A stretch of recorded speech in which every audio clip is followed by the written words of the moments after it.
Faith and politics should never mix, and here's why. By H.R. Intern, Amish Heritage Foundation at www.amishheritage.org. Religion and politics, perhaps the two most controversial conversation topics across all languages and cultures, because most people associate major aspects of their personal identity with their religious and political beliefs. These subjects tend to cause great conflict when disagreed upon. As two of the most polarizing topics across the world, one might immediately assume that religion and politics should never mix. Nonetheless, these two social institutions bleed into one another far too often, even in countries that have established a formal separation of church and state, like the United States. So, what exactly is a separation of church and state supposed to be like? According to the Establishment Clause first proposed by Thomas Jefferson at the Virginia General Assembly in 1779, the American government is prohibited from enacting any law that protects or favors a specific religious sector, as perfectly summarized by constitutional law professor and children's rights activist,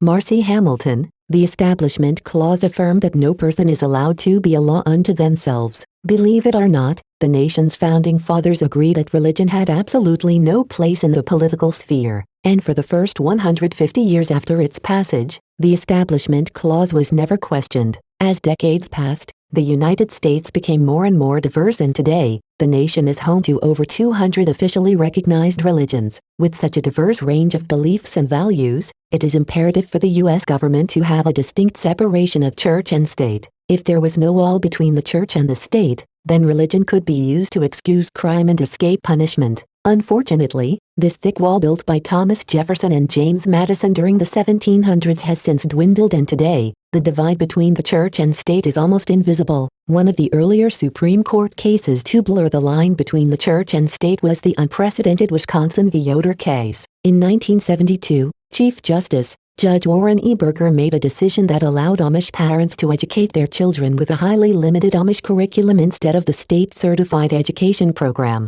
This ruling permitted the Amish to cease education for their children past the 8th grade, and it further isolated Amish boys and girls from the outside world. Despite that, the Wisconsin v. Yoder decision certainly had a negative impact on the futures of the children, and later adults, of Amish communities. This ruling led to a series of court cases deciding in favor of extreme religious freedom exemptions that are actually unconstitutional. With the overturning of Roe v. Wade this past summer and the ever-increasing rise of Christian nationalism, it is more important than ever that we fight for what is explicitly stated in our Constitution's First Amendment. Period. The Establishment Clause protects not only the government but also religion from corruption. When politics and religious beliefs are mixed, religion loses its spiritual significance and becomes a dangerous tool for power and control.